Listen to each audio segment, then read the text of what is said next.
Let's get into this stellar news. US Bank is testing custom stablecoin issuance on the Stellar network.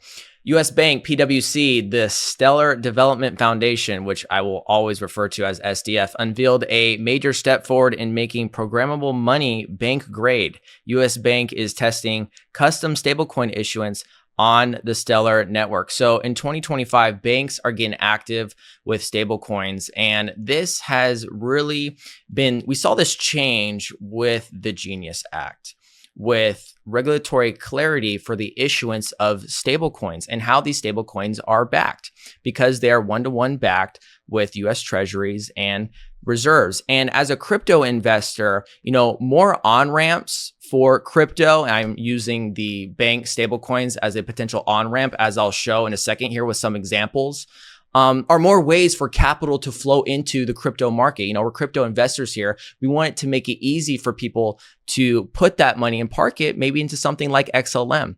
And so we've seen a lot of these bank stablecoins or stablecoin adoption coming from a lot of different banks and institutions.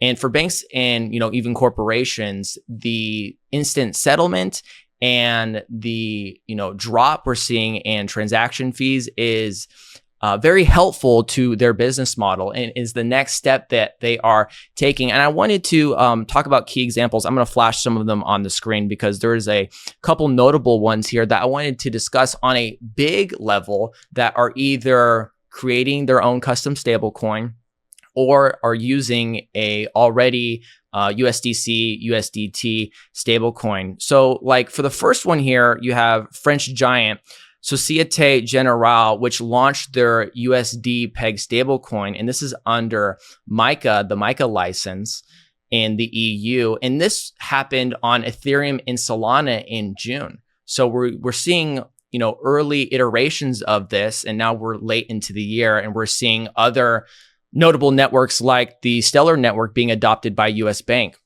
By late September, though, talking about Société Générale, their crypto arm, SG Forge, expanded into DeFi, enabling lending, borrowing, and even trading on Ethereum protocols. So this is where, you have a regulated stablecoin that is being issued by a bank. Not this example. I'll give you an example here in a second where a bank is actually issuing their stablecoin on a network, but it's allowed to then flow into the decentralized finance area that we get excited about within these protocols for borrowing and lending, this being on either like Ethereum or Solana with like Morpho or Uniswap.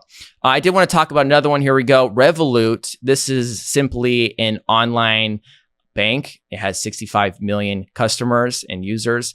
And they actually partnered with Polygon for crypto settlement and stablecoin payments. This is with USDC, USDT, and Pol, which is formerly known as Matic. They're able to do this also under MiCA, the MiCA license. And it looks like they will potentially even, there's been some talks of them launching their own stablecoin, which will run on a blockchain